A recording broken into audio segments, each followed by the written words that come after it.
여러분이 만약 오늘 이 성경을 펼쳐가지고 느헤미야 3장 1절부터 32절까지 여러분이 만약 읽으셨다면 아마 조금 당혹스러울 수 있습니다. 우리는 보통 이 성경을 읽다 보면 이런 본문을 만나게 되면 조금 당혹스러워하죠. 사실 성경에는 오늘 본문 외에도 느헤미야 3장과 같은 본문이 꽤 많이 등장합니다. 성경 곳곳 가운데 배치되어 있는 족보도 그러하고 느헤미야서 이 뒷부분에 가보면 7장만 보더라도 포로 귀한 자의 명단이 매우 길게 적혀 있는데 읽다 보면 우린 쉽게 이런 본문 가운데 좀 지루함을 느끼기 마련입니다. 그래서 우리는 성경을 읽을 때 이러한 유사한 본문이 나오면 그리고 큐티를 할 때도 이러한 본문이 나오면 어떻게 합니까? 꼼꼼하게 하나씩 따져보면서 읽기보다는 그렇게 읽기를 원하지만 그렇게 잘 되지가 않죠. 건너뛰거나 아니면 영혼이 없이 눈만 이렇게 읽어나가는 경우가 그렇게 읽어나가면서 넘어갈 때가 많습니다. 그러나 여러분, 로마서 15장 4절 말씀에서 사도 바울은 이렇게 말씀했습니다. 무엇이든지 전에 기록된 바는 우리의 교훈을 위하여 기록된 것이니 라고 말했습니다. 여기서 전에 기록된 바는 무엇을 얘기하는 거냐면 구약 성경을 가리키는 것입니다.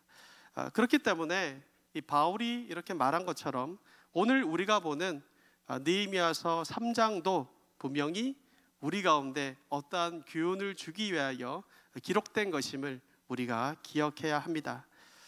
그렇다면 오늘 본문에서 하나님은 우리에게 무엇을 말씀하시고자 하시고 또한 어떠한 교훈을 주시고자 하시는 것일까요?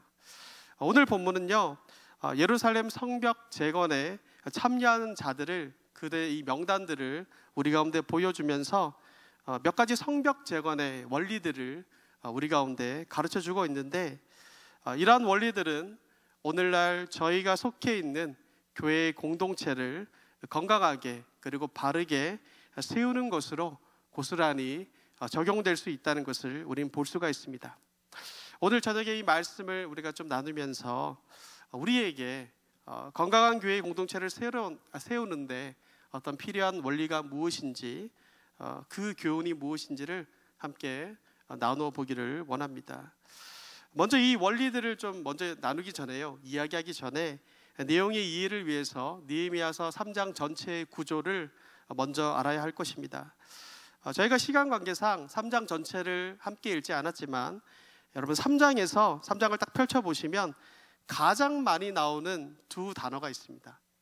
가장 많이 나오는 반복되어지는 두 단어가 나오는데 그게 무엇일까요? 딱 이렇게 보기만 해도 아마도 이 두 개가 제일 많이 반복되는 것 같아요. 하나는 뭐냐면 중수라는 단어가 나옵니다. 중수, 중수하였다, 중수하니 이런 식으로 중수라는 단어가 굉장히 많이 나오고 또 다른 하나는 그 다음은 이란 말이 많이 나오죠. 그 다음은 또 그 다음은 그 다음은 이렇게 이 두 가지 단어가 계속적으로 3장 전체에 반복되고 있다는 것을 우린 확인할 수 있습니다. 학자들마다 의견이 조금 다르지만 후대에 발견된 느헤미야 성벽의 이 고고학적 소견에 따르면 느헤미야 당시에 재건되었던 예루살렘 성벽 길이는 총 4km 정도가 된다고 합니다. 그리고 성벽의 두께는요 1m에서 2m 정도가 되고요. 그리고 높이는 어떻게 되냐면 낮은 곳은 2m 정도, 그리고 높은 곳은 5m 정도가 된다고 합니다. 수치로 들으면 실감이 나지 않지만 사실은 엄청난 대공사였음이 분명합니다. 4절과 5절 그리고 여러 군데 등장하고 있는 이 중수라는 말은요, 건축물의 낡고 헌 곳을 손질한다는 뜻을 가지고 있습니다. 그래서 보수하다 아니면 회복하다라는 의미를 가집니다. 그런데 히브리어로 원어로 보면 이 의미가 더 명확해지는데요. 히브리어로는 이 중수란 단어가 하자크란 단어를 사용하는데 강하게 하다, 견고하게 하다, 강화하다라는 뜻을 또한 동시적으로 가지고 있습니다. 즉 여기에서 중수는 어떤 것을 얘기하냐면 일반적인 수리를 얘기하는 게 아니에요. 일반적으로 이 무너진 곳을 그냥 보수하고 수리하는 것을 말하는 게 아니라 과거의 모습만을 복원하는데 그치는 것이 아니라 과거의 것을 복원하되 과거보다 더 튼튼하게, 더 단단하게, 더 견고하게 보수한다는 의미를 가지고 있습니다. 장장 길이가 4km 정도나 되고, 그리고 높이도 매우 높고, 그리고 두께도 두꺼운, 그리고 이전보다 더 견고한 성벽을 짓는데 성경은 이 일이 52일 만에 가능했다라고 말하고 있습니다. 사실 자유주의 학자들은요, 끊임없이 이 일수에 대해서 태클을 걸죠. 불가능한 일이다 라고 말을 하지만 52일 만에 완공되었다는 것에 타당한 근거를 우리는 오늘 본문에 그 다음은 이 단어에서, 이 말에서 우린 찾아볼 수가 있는 것입니다. 여러분, 여기서 그 다음이란 말은 영어로 찾아보시면 어떻게 표현되어 있냐면 next to them이라고 되어 있어요. next to them이라고 되어 있는데 이 말이 무슨 말입니까? 오늘 본문에는 이렇게 사람의 명수를 세보면요 75명이거든요. 75명의 사람들의 이름이 나오는데 사실 이 사람들은 이 대표자의 이름만 기록된 것이고 실제로는 75명이 아니라 훨씬 더 많은 사람이 이 성벽 재건 공사에 참여했습니다. 그런데 이들 모두가 느헤미야의 지시를 따라 가지고 총 4km 구간에서 각자의 영역을 배정받은 거예요. 각자가 중수할 곳을 배정받은 것이죠. 그래서 일제히 동시에 함께 이 성벽을 함께 중수했다는 것입니다. 쉽게 말해서 북쪽, 서쪽, 남쪽, 동쪽 이렇게 있을 거 아니에요. 근데 북쪽을 먼저 다 중수한 다음에 이게 끝나면 서쪽을 중수하고, 서쪽이 끝난 다음에 남쪽을 중수하고, 남쪽이 끝나면 동쪽을 딱 중수해가지고 그 모든 성벽을 지었다는 게 아니었다라는 거죠. 한낮 한시에 이 북서남동에서 동시에 공사를 시작했고 동시적으로 모든 사람이 협력하여서 함께 그 일을 이뤄냈다라는 것입니다. 그래서 52일이라는 짧은 기간에 이 성벽이 재건될 수가 있었던 것이죠. 물론 이것은 느헤미야서 6장 16절에 기록된 것처럼 하나님께서 그들 가운데 은혜를 주셨기 때문에 가능한 일이었음을 두말할 필요는 없을 것입니다. 그렇다면 본격적으로 우리가 본론에 들어가서 느헤미야 3장은요 제가 잠깐 얘기했지만 북쪽, 그리고 서쪽, 남쪽, 동쪽 이런 순서로 지금 재건에 참여한 자들을 기록하고 있거든요. 그런데 이 기록에서 발견하는 첫 번째 우리 공동체를 세워나가는 원리는 무엇일까요? 첫 번째는요 바로 리더십에 관한 것인데, 첫 번째 우리가 이 재건 가운데 찾아볼 수 있는 것은 솔선수범의 원리입니다. 오늘 보면 1절을 한번 보시겠어요? 우리가 읽었지만 1절을 보면 1절에서 이렇게 얘기하죠. 그때에 라는 말로 이 1절이 시작되고 있음을 우린 보게 됩니다.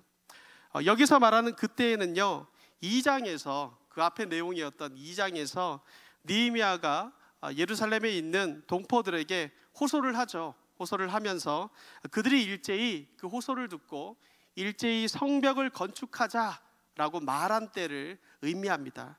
바로 그때에 수많은 이들이 예루살렘 성벽을 재건하기 위해서 하나님의 선한 일에 동참하기 위해 예루살렘으로 모였고 성벽을 중수하기 시작합니다. 그런데 특별한 것은 우리가 1절에 보니까 이 성벽의 중수에 있어서, 이 성벽의 재건에 있어서 가장 먼저 기록된 참여자들이 있는데요. 그들이 누구냐면 바로 백성들의 영적인 리더라고 할 수가 있는, 영적인 최고의 리더라고 할 수가 있는 대제사장과 이 제사장들이 기록되어 있다라는 것입니다. 1절을 다시 한번 볼까요? 1절에 이렇게 얘기합니다. 그때에 대제사장 엘리야십이 그의 형제 제사장들과 함께 일어나 양문을 건축하여 성별하고 문짝을 달고 또 성벽을 건축하여 함미야 망대에서부터 하나넬 망대까지 성별하였고 라고 얘기합니다. 여러분, 여기서 양문이라는 곳은 예루살렘의 북동쪽에 위치한 곳인데 쉽게이트라고 얘기할 수 있습니다. 즉 제사를 위해서 이 잡을 양을 데리고 들어가는 문이 양문입니다. 그런데 이 북쪽 지역은요, 이 특별한 특징이 있었거든요. 어떤 특징이 있었냐면 유대인들을 괴롭혔던, 끊임없이 역사 가운데 괴롭혔던 사마리인들과 가장 인접한 지역이 바로 북쪽 지역이었어요. 북쪽에 있는 어떤 외부의 세력들로 인해서 늘 초긴장 상태에 있는 곳이 바로 북쪽에 어떤 위치한 지역이었습니다. 그렇기 때문에 아마도 많은 사람들이 느헤미야가 어떤 할당량을, 어떤 임무들을 이렇게 배분해주고 배정해줬을 때 북쪽 지역을 맡는 것을 사실은 상당히 꺼려하고 힘들어했을 수 있습니다. 그런데 중요하지만 한편으론 위험하고 힘든 지역을, 그것도 백성의 영적 리더였던 대제사장과 제사장들이 먼저 담당해서 그 북쪽 지역을 중수하였다는 것이죠. 이것은 무엇을 말해줍니까? 그들이 먼저 이 백성들 앞에서 솔선수범하여 예루살렘 성벽 재건에 앞장서고 있었다라는 것입니다. 여러분, 이러한 그들의 모습은 오늘날 교회 가운데 어떠한 교훈을 주고 있는 것입니까? 너무나 쉽고 당연한 말이겠지만 교회 앞에 리더십들은 먼저 솔선수범하여 주님의 교회에서 모본을 보일 수 있어야 한다는 말입니다. 여러분, 많은 교회의 리더들이 있습니다. 교회에는 참 많은 리더들이 존재하죠. 그들은 늘 말합니다. 자신의 생각을 말하고 자신의 의견을 나눕니다. 그러나 자세히 그들의 삶을 되돌아보면 정작 그 말한 것을 가지고, 그들이 주장하는 것을 가지고 말한 대로 솔선수범하여 액션을 취하는 리더는 굉장히 적다는 것을 우리는 알게 됩니다.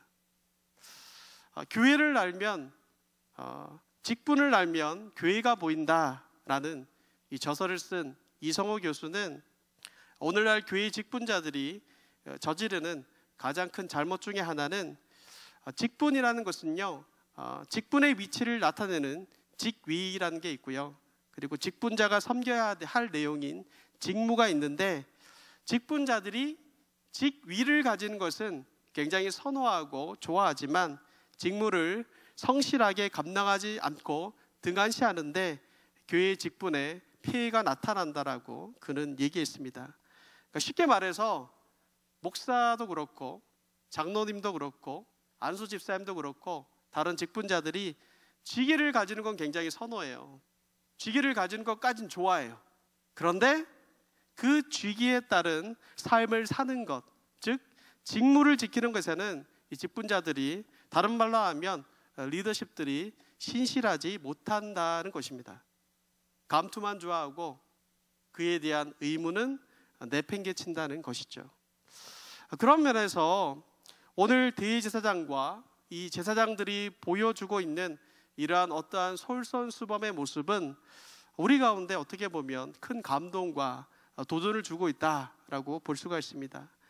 여러분, 평생 제사의 어떤 집례를 담당하던 사람이 그것을 내려놓고 공사 도구를 가지고 와서 건축을 한다는 것은 사실 결코 쉬운 일은 아니었을 겁니다.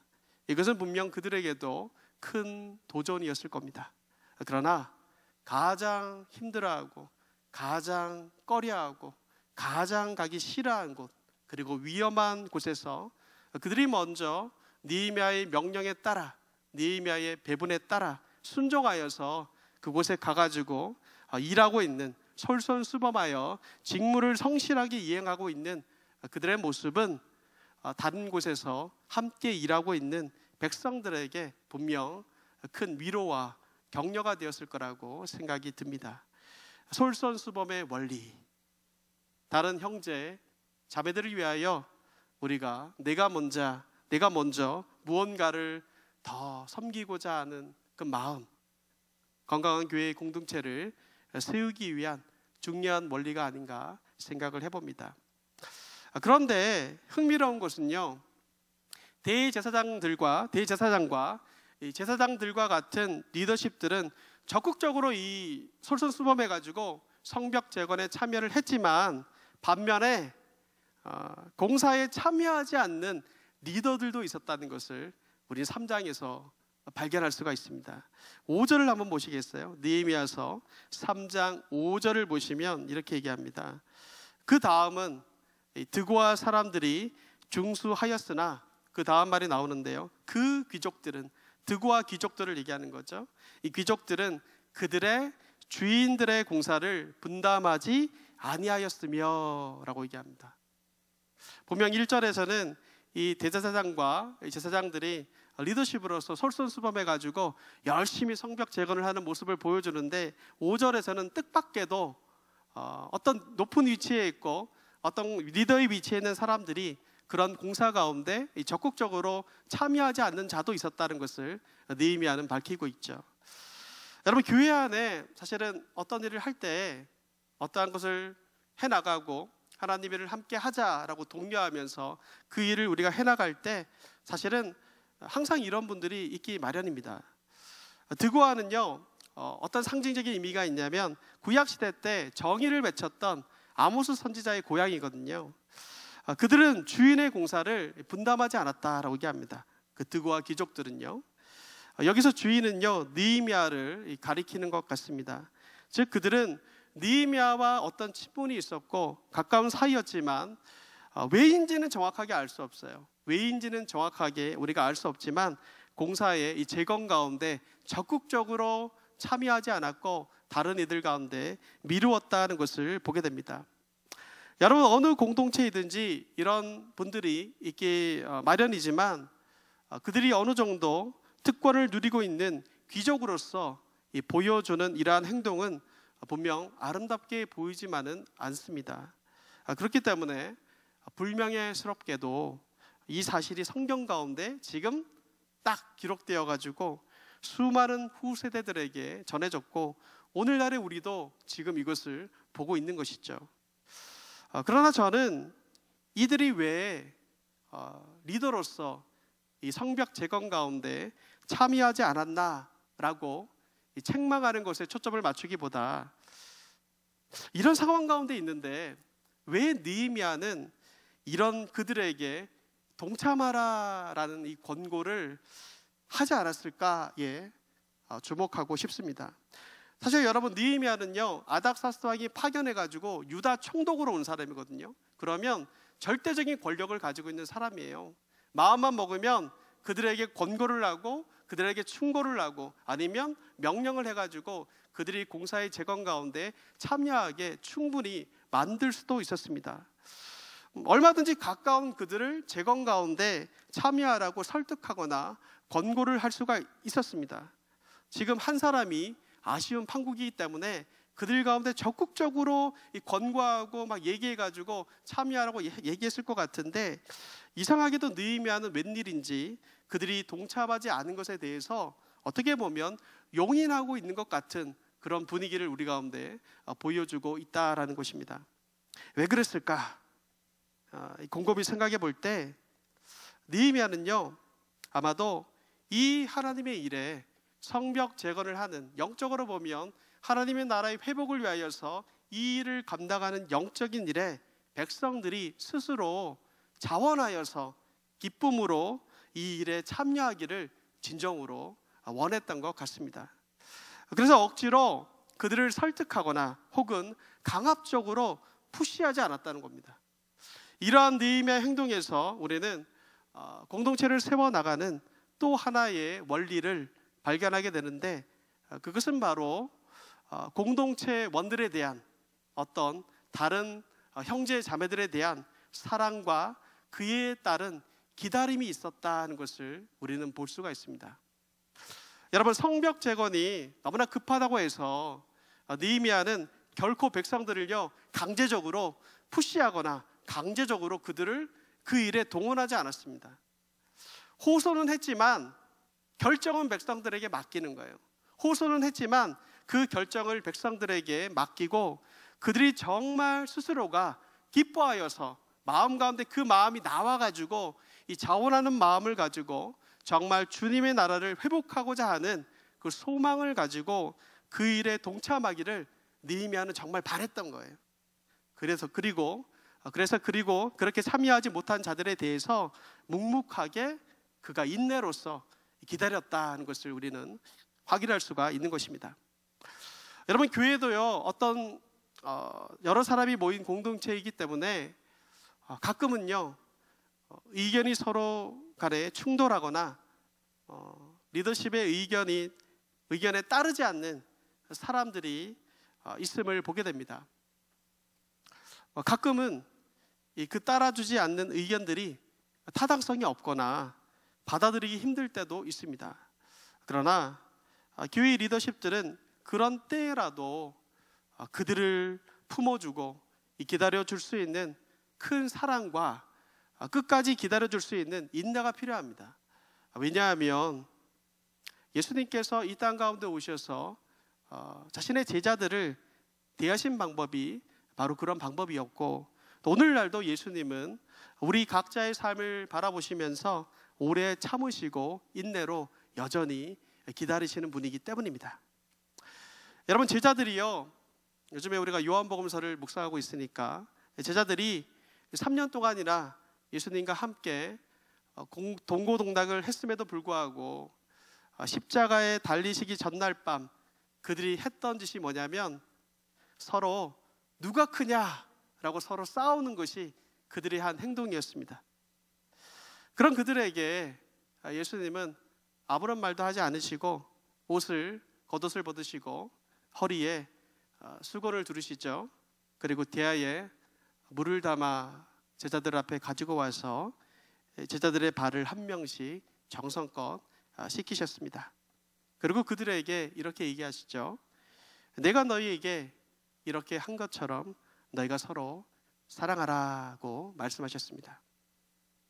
아무리 가르쳐도 변화가 없던 제자들에게 주님은 사실 인간적으로 충분히 화를 내거나 역정을 낼 만도 한데, 예수님은 끝까지 그들의 연약함과 부족함을 품고 기다리셨으며, 또 세상을 떠나기 전날 밤에도 그들을 위하여서 간절히 기도하셨다는 것을 우리는 보게 됩니다. 어디 이러한 주님의 사랑이 제자들에게만 해당되는 것입니까? 오늘 이 자리에 나온 저와 여러분들에게도 고스란히 해당되는 내용이 아닙니까? 아무리 오래 신앙생활을 해도, 아무리 교회에 오래 다녀도 주님을 믿는다라고 우리가 늘 고백하며 또 매일 주일마다 하나님 앞에 회개하며 하나님, 세상 가운데 내가 승리하는 삶을 살겠습니다 라고 다짐하며 이 예배당을 나가지만 한 주간의 삶을 되돌아보면 여전히 더럽고 추한 모습으로, 죄인의 모습으로 살아가는 우리들의 모습을 지금도 예수님께서는 끝까지 참으시고 인내하신다는 것을 여러분 알고 계십니까? 그러한 영혼을 품는 마음, 그 영혼을 기다리는 마음, 그것이 바로 교회의 공동체를 분명 건강하게 세울 것입니다. 두 번째, 여기서 우리가 이제 알 수 있는 건 그거죠. 바로 우리가 형제 자매들을 사랑으로, 인내함으로 기다리는 그 마음이 우리 가운데 필요하다라는 것입니다. 세 번째로는요, 우리가 느헤미야 3장에서 발견할 수 있는 어떤 공동체를 세우는 원리에는 바로 두 번째랑 사실 비슷한 내용인데 타인을 향한 배려심이 아닌가라고 생각을 해봅니다. 우리 느헤미야의 탁월한 행정력을 사실 3장 전체에서 확인해 볼 수가 있습니다. 말씀 몇 구절을 함께 찾아보도록 하겠습니다. 먼저 23절을 한번 보시겠어요? 23절에 보면 이렇게 얘기하죠. 그 다음은 베냐민과 핫수비 자기 집 맞은편 부분을 중수하였고, 그 다음은 아나나의 손자 마아세야의 아들 아사랴가 자기 집에서 가까운 부분을 중수하였고 라고 얘기하죠. 그리고 28절을 보시겠어요? 28절 한번 성경이 있으시면 한번 같이 한번 읽어볼까요? 28절 말씀 함께 있습니다. 자, 시작. 마몬이로부터는 제사장들이 각각 자기 집과 마주대한 부분을 중수하였고, 29절도 한번 함께 읽겠습니다. 자, 시작. 그 다음은 임멜의 아들 사독이 자기 집과 마주대한 부분을 중수하였고, 그 다음은 동문지기 스가랴의 아들 스마야가 중수하였고 라고 얘기합니다. 23절, 28절, 29절 사실 다른 구절에서도 이러한 흔적들이 나오는데요, 공통점이 뭘까요, 여러분? 공통점이 뭘까요? 여러분이 다 아신다고 저는 믿습니다, 여러분. 믿고요. 여기 보면 어떤 공통점이 있냐면 건축하는 곳이, 이 건축하는 장소가, 즉 느헤미야가 그들 가운데 건축하라라고, 재건하라라고, 중수하라라고 할당해준 그 장소가 어떤 지역이었냐면 바로 자기 집에서 매우 가깝거나 아니면 자기 집에서 맞은편을 보수하게 해 주었다라는 거예요. 여러분, 집에서 가깝고 맞은편을 보수한다는 것은요, 실제적으로 이 예루살렘 성벽을 재건하는 것과 동시에 실제적으로는요, 먼저는 개인과 가정에게 먼저는 가장 이익이 되는 일이었습니다. 느헤미야는 각 가족에게 이렇게 임무를 할당함으로써 하나님의 사역인 성벽 재건에 참여함과 동시에 또한 외세에 대한 개인적인 방어와 이익을 동시적으로 취할 수 있도록 배려를 한 것입니다. 느헤미야는 이처럼 어떤 가문에 대해서는 자신이 거주하는 곳에 가까운 곳을 보수하게 함으로써 성벽 재건에 대한 그들의 동기를 최대치로 끌어내고 있다는 것을 우리는 확인해 볼 수가 있습니다. 여러분, 공동체 안은요, 어떤 공동체이든 교회 공동체이든 아니면 다른 공동체이든 공동체 안에는 매우 다양한 사람들이 있습니다. 어떤 사람들은요, 느헤미야가 성벽을 재건합시다, 함께 이 일에 동참합시다 라고 얘기했을 때 만사를 제쳐놓고 믿음으로 그 일에 참여하는 사람도 있었을 겁니다. 그러나 반대의 사람도 분명 있었을 겁니다. 여러분, 믿음이 약한 사람들은요, 하나님의 일에 내가 동참해야 된다라는 것은 알지만, 하나님의 일에 동참하고 싶어하는 마음도 있지만 개인적인 안위와 상황 때문에 망설이거나 선뜻 그 일에 동참하기를 힘들어하는 자도 분명 그들 가운데 있을 수가 있다는 것입니다. 그래서 느헤미야는 이 하나님의 일을 할 때 그런 믿음이 연약한 자들에 대한 이 관용과 이 배려심을 잊어버리지 않았습니다. 지금 느헤미야는 어진 마음으로 백성들의 그러한 마음들을 깊게 헤아리고 또 이방 민족들로부터 위협으로부터 안전을 보장받는다는 어떤 개인적인 이와 하나님 나라의 공동체가 세워져야 하는 의의를 동시적으로 일치시키고 있다는 거예요. 어떻게 그렇게 하고 있습니까? 성의 내부에 살던 사람들 혹은 성의 내부의 집을 가지고 있던 자들의 집 맞은편의 성벽을 재건하도록 지시를 한 겁니다. 이것은 자신들의, 어떻게 보면 먼저는 자신들의 가족의 안위라는 자신의 이와 맞습니다. 그리고 더 나아가서는 하나님의 나라의 공동체, 곧 예루살렘 성벽을 재건한다는 하나님 나라의 의와도 맞습니다.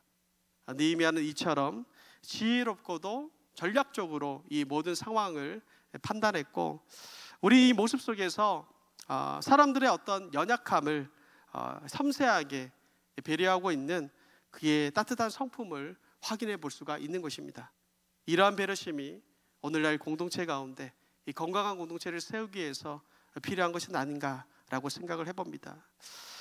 마지막으로 우리가 성벽 재건 공사에서 배우는 어떤 공동체를 세우는 원리는 뭐니 해도 협력, 곧 공동체의 연합이다라는 것을 우리 3장 전체를 통하여서 여러분 우리는 확인할 수 있습니다. 여러분, 앞서 말씀드린 것처럼 3장에서 성벽 재건 가운데 기록된 사람의 수는요, 총 75명이 나옵니다. 그러나 이 75명은 대표되는 사람의 이름만 등장한 것이고, 실제적으로는 적게는 몇백 명, 아니면 많게는 수천 명의 사람들이 이름도 없이 빛도 없이 하나님 나라의 회복을 위하여서 이 예루살렘 성벽 재건 가운데 동참하였습니다. 여러분, 이 재건에 동참한 사람들을요, 한번 정리해 보면 부족의 어떤 이름으로 참여하는 사람들도 있고요, 그리고 가족으로 참여하는 사람들도 있습니다. 그리고 또한 어떤 사람은요, 예루살렘 절반을 다스릴 정도로 부유한 자들도 이 재건 가운데 동참했고, 그리고 어떤 사람들은 물질에 부유하는 관계가 없는 노예 계층의 사람들도 이 공사 가운데 참여했다는 것을 우리가 볼 수가 있습니다. 그리고 특별하게도 본문 3장을 읽다 보면 당시 시대 가운데 소외되었던 여성의 참여도 기록되어 있다는 것을 우리는 확인해 볼 수가 있습니다. 이와 같이 이 성벽 재건에는 다양한 계층의 사람 또는 지역의 사람, 빈부의 차이와 상관없이, 또한 남성과 여성이라는 성과 상관없이, 리더의 위치이든 아니면 팔로워의 위치이든 상관없이 정말 다양한 사람들이 이 예루살렘 성벽 재건에 함께 참여했다는 것을 우린 볼 수가 있습니다. 이렇게 다양한 배경의 사람들이 모였지만 성벽 재건이라는, 영적으로 보면 하나님 나라의 회복, 하나님 나라의 재건이라는 하나의 목적을 가지고 협력하고 연합하여 이 일을 이루어가고 있음을 우리는 확인합니다. 이런 연합으로 인하여서 성벽 재건이란 하나님의 역사를 그들은 이룰 수 있었던 것입니다. 여러분, 이런 이스라엘의 민족의 이러한 모습들은요, 사실은 오늘날 우리 교회의 공동체를 상징한다라고 볼 수가 있습니다. 여러분, 우리 몸에는요 여러 기능을 가진 다른 신체 기관이 굉장히 많이 있죠. 그렇죠? 보는 기능을 하는 눈이라는 것도 있고, 듣는 기능을 하는 귀라는 것도 있고, 말하는 기능을 하는 입이라는 것도 있고, 움직이는 손과 팔, 그 모든 것들 등 너무나 많은 신체 기관이 우리 가운데 있습니다. 그런데 이 몸의 모든 기관이 하나로 연합하여서 온전한 우리 한 몸을 이루는 것이죠. 이것은 여러분 교회도 마찬가지입니다. 여러분, 우리의 교회의 모습을 한번 보십시오. 정말 각양각층의 사람들, 외모도 다르고요, 성격도 다르고요, 학벌도 다르고, 또 어떤 성을 가지든지 상관없이, 또한 사회에서 어떤 위치에 있든가와 상관없이 우리는 머리 대신 예수 그리스도를 섬기며 그리스도의 몸으로서 유기적으로 함께 연합되어 있습니다. 우리는 그리스도의 몸입니다. 그것이 바로 또한 교회입니다.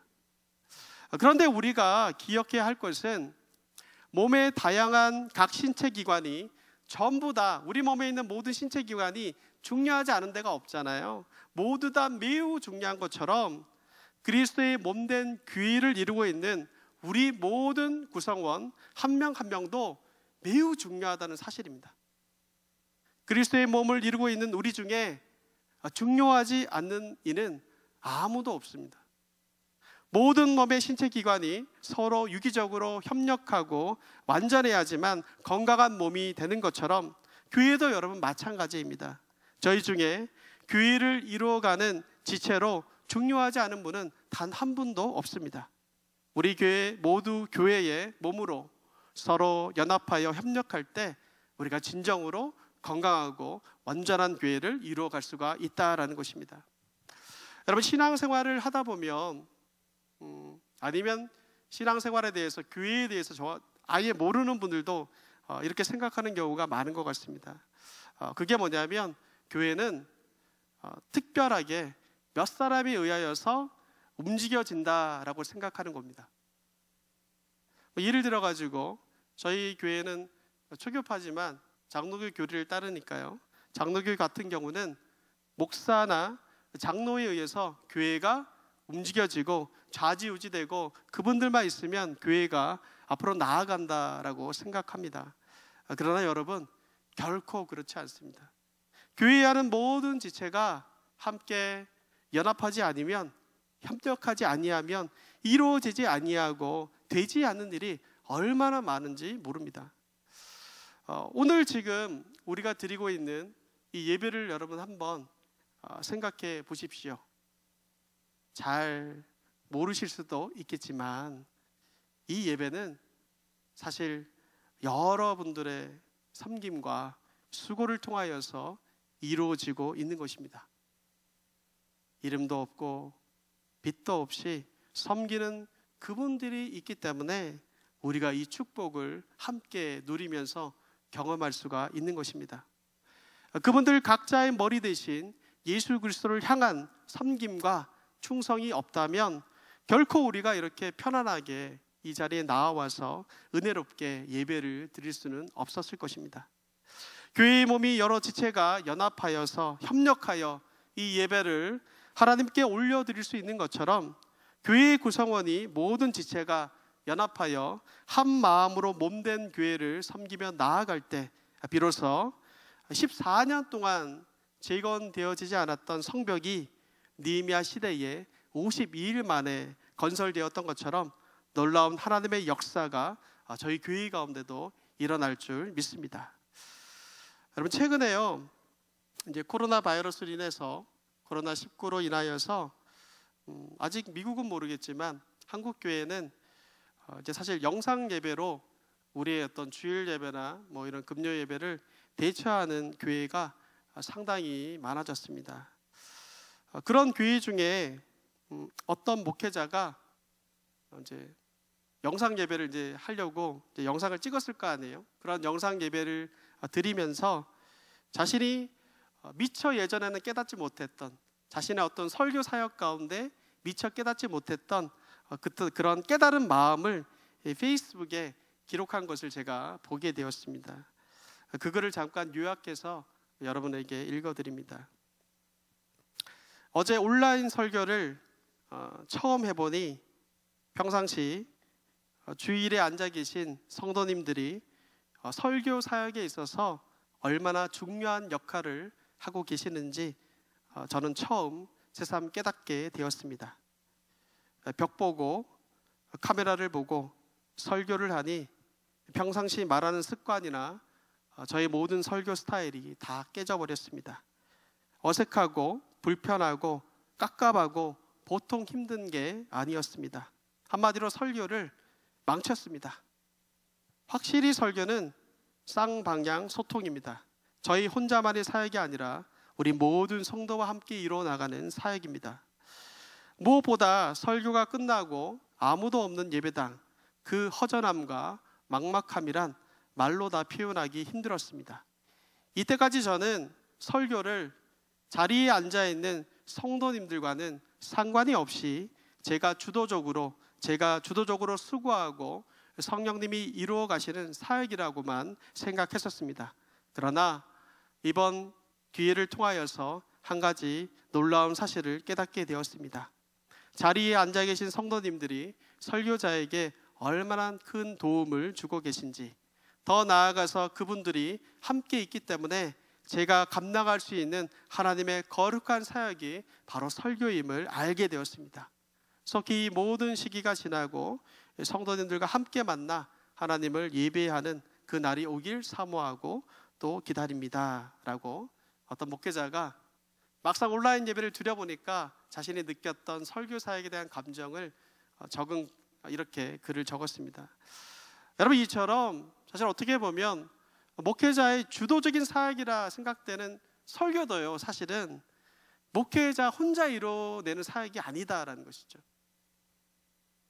결코 제 혼자 막 수고하고 저 혼자 뭔가를 해가지고 하는 게 아니라 같이 온 회중과 교회의 몸인 우리 성도님들과 함께 이루어나가는 사역이다라는 것을 우리가 볼 수가 있는 것입니다. 강단에서 말씀을 전하는 것도 성도님들과 함께 연합함으로 이루어가는 이 생명의 사역임을 볼 때 다른 사역들은 어떠하겠습니까? 몸된 주님의 교회를 건강하게 세우기 위해서는 반드시 우리에게 이 연합이 필요한 것입니다. 한 지혜에 있는 전도자는 이렇게 말했습니다. 전도서 4장 11절부터 12절에 이렇게 얘기했습니다. 또 두 사람이 함께 누우면 따뜻하거니와 한 사람이면 어찌 따뜻하랴. 한 사람이면 피하겠거니와 두 사람이면 맞설 수 있나니 세 겹줄은 쉽게 끊어지지 아니하느니라. 이것이 바로 연합의 힘입니다. 여러분, 기억하십시오. 하나님의 역사는 신출기mon한 한 사람이 나타나가지고 어떠한 원맨쇼를 하는 것이 결코 아닙니다.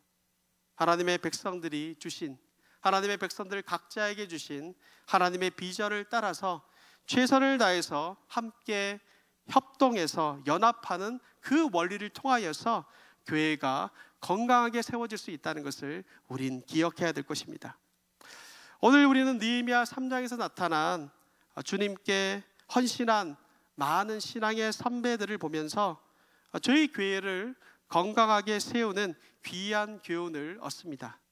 이제는 우리가 배운 이 교훈을 주님의 몸된 교회 가운데, 저희 교회 가운데 비추어 보아야 할 것입니다.